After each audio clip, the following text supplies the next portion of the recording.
So Andrew Schulz, fresh off of his tour to Saudi Arabia, he took part in the Riyadh Comedy Festival and probably got paid $1 gazillion for it. My guess is about $1 million for him, but who knows if it was on the top that somebody got paid on that was $1.6 million. And I think the bottom was like $375,000. I'd guess he's in like the $1 million range, but that's neither here nor there. He sold out to Saudi Arabia, just like most of the comedians. And then, in a humiliating fashion, sort of defended his decision-making and really launched in a tirade against all of the comics who criticized people going to Saudi Arabia. Because, what's outrageous is being against selling out to a genocidal, bloodthirsty regime that has slaves and doesn't give women equal rights and bonesaws journalists and did a genocide in Yemen. That's the outrageous thing. Not getting paid from that regime, criticizing people who get paid by that regime. So anyway, he goes, does his little routine, which, by the way, hilariously, he actually posted it on YouTube. And he comes back, and he decided he was going to interview Zohran Mamdani. And so he did an interview with Zohran Mamdani. The interview went well, I'd say, and they seemed to like Zohran to one extent or another. And as a direct result of that, you had the Ben Shapiro's of the world and, the right-wing ideologues. They sort of went after Andrew Schulz. And basically their point was like, hey, man, you're new to this party of, like, supporting right-wing politics because he supported Trump. So shut the fuck up and get to the back of the line. Now you're flirting with Zohran and left-wing politics, so we don't fucking like you, right? And it's sort of like the mirror image of my reaction, because when he had on Donald Trump and he gave him a hot stone massage and he didn't ask him tough questions and he was like, hang out with the bros, man.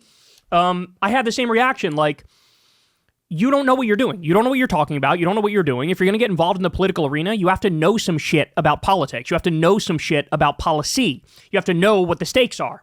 And he doesn't. And he doesn't care. Because he does the whole comedian two-step of like, who me? I'm a big political player. But also, if you criticize me for being a big political player, I'm just a comedian talking shit, bro. So like, whatever. I could just say what I want, do what I want. Like, I don't have any responsibility to my audience to fucking know what I'm talking about. Here he is with Charlemagne. And he's done a show with Charlemagne, Brilliant Idiots, for a while. And I don't know, man, this moment irked the shit out of me. Listen to what he says. For my father to physically go to as a Republican, to go to a protest, very significant. And the fact that then, this guy releases a AI video of him shitting on people's heads. That shit was fire. Whatever. I mean... yo, it's funny? We were talking shit on my parents' head is not funny. But your dad wasn't in the video. Okay. Well, what are you talking about? Shitting your dad's head? That's not becoming of a president. You don't want that. None of it is becoming. It's garbage. Here's the problem. It's garbage. Here's the problem. It's like, I see it, and I was talking to guys about this, but like, I see a lot of other politicians trying to do what he does. Like, AOC tries to do it too. Like, no, she doesn't. She doesn't try to post like Trump. She fights sometimes on Twitter, but she doesn't try to post like Trump. Gavin Newsom in his press office, he's mirroring Trump shit, the way he talks, his cadence, his rhythm, his capital letters and all that stuff. He's mirroring it to hold the mirror up to the right and go, see, is this the fucking politics you want? Fine, this is the politics you get. Right? That's what's going on. It's only Gavin Newsom's press office. They're the ones who are doing it, and they're doing it to expose how fucking ridiculous it is. AOC's not doing that shit. She's not doing that shit. She's fighting on Twitter, but she's not trying to be like Trump. Trying to do what he does. Like, AOC tries to do it too.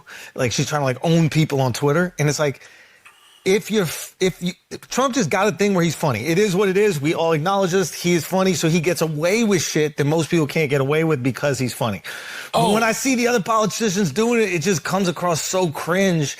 I don't think that they're getting the benefit. What are you talking about? He's very cringe. That's why So did you hear what he said? Charlemagne and the other guy said, it is cringe. What are you talking about? In other words, you're just wrong. Like, it's not funny anymore with Trump. Maybe you could argue there was a time when it was kind of funny. When he was, on the debate stage in 2015 or 2016, and, Megyn Kelly says, you've called women fat pigs and this and that, and he goes, only Rosie O'Donnell. And he got a good big laugh from the audience. It's like, yeah, at a time that's funny. It's not so funny when you're literally destroying the country on a daily basis. Then it comes across as, oh, wait a second, he's actually unhinged. He's actually unhinged. Let's keep going. That's why the only one it works for is Gavin, because Gavin is actually letting people know I'm mimicking him. Yeah, I'm not trying to do a cheap second-rate version of Trump. I'm actually mimicking him. It's the mirror. Gavin is just like such a sociopath. This is just Democrat derangement syndrome. That's what it is. Andrew Schulz has it. It's Democrat derangement syndrome. It's liberal and leftist derangement syndrome. It's not funny anymore. Like, it's just not. It's not funny. It's not interesting. It's not cute. Now it's the world's most powerful man, completely and utterly unhinged and destroying everything. And all of us are watching in fucking horror. And look, I don't doubt that he actually thinks it's still funny. I don't doubt it.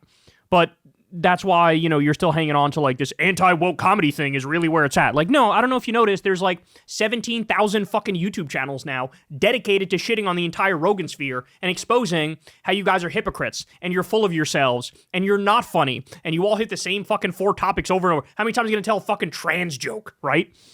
And so it just totally out of touch, just totally out of touch. So let me remind everybody, the video that he's saying, bro, that was so funny. Watch this. I can't play the audio because it's danger zone and we can get copyrighted for that. But just watch. So Trump hops in a fighter jet that says King Trump on it and he's wearing a fucking crown and he does this.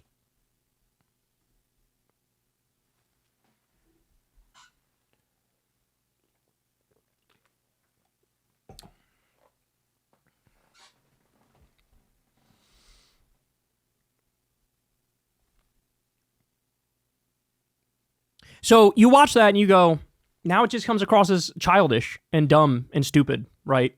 Even the whole thing about like, oh, you say we want to be a king. Well, we'll own you by putting on crowns, right? And it's like, yeah, but you actually do want to be a king. That's the thing, right? It's like, it's not a joke anymore. It's like the old thing where, the right used to troll and it used to like jokes about being pro-Nazi. And then eventually it just became like, no, we're actually in favor of the Nazis.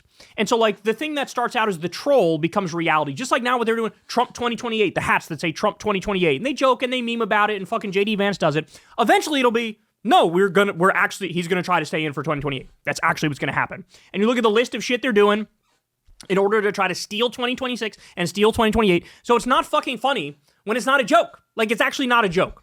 And if he had his way, if he had the manpower, if he had the ability, he would have rounded up all 7 fucking million people. In fact, he signed NSPM 7, which is a whole of government approach change where they say, instead of going after fucking drug cartels or Al-Qaeda or using our intelligence for the shit the intelligence should be used for, they say, you need to spy on every single person who's anti-Christian, anti-American, anti-capitalist, an extremist on race or gender or immigration. This is what they say. So in other words, if you disagree with this regime, you're a terrorist or terrorist adjacent, and we can fucking spy on you, we can investigate you, we can ruin your life. We reserve the right to kill whoever we want. We're going to do a story on this tomorrow. But the Pentagon is saying, we reserve the right to kill whoever we want because if you're affiliated with the narco-terror groups that we say, and there's no evidence these motherfuckers even exist, but we say they're coming into the country. If we say you're affiliated with them or affiliated with Antifa, you're a threat to the country, we can kill you, and we don't need to prove anything. We don't need to go to a court. We don't need to say anything. We don't need to do anything. So basically, he is saying, I have the powers of a king. He blew off how many fucking court rulings, sending 288 people to a concentration camp in El Salvador, and then now trying to send fucking Kilmar Abrego Garcia, who's innocent and didn't do anything wrong, to like Liberia or some shit. Like, what are we talking about here? It's not funny.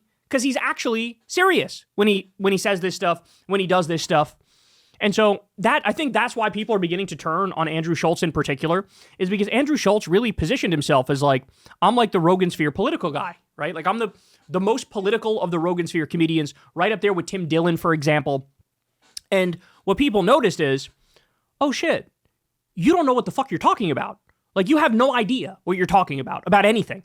You couldn't tell me the first fucking thing about Trump's foreign policy, about how he increased drone strikes 400%, and now he's bombing ships off the coast of Venezuela, and he illegally bombed Iran, and he illegally bombed fucking Yemen and Somalia. You don't know that shit. You don't fucking talk about it. You don't know that shit. You don't know the first fucking thing about his economic policy and how he's cut taxes for the rich and raised taxes on the working class. You have no idea about him freezing the fucking stat money, which means 40 million people are starving at the same time. He's throwing a roaring 20s Great Gatsby billionaire party in Mar-a-Lago with a bunch of plastic hose down there.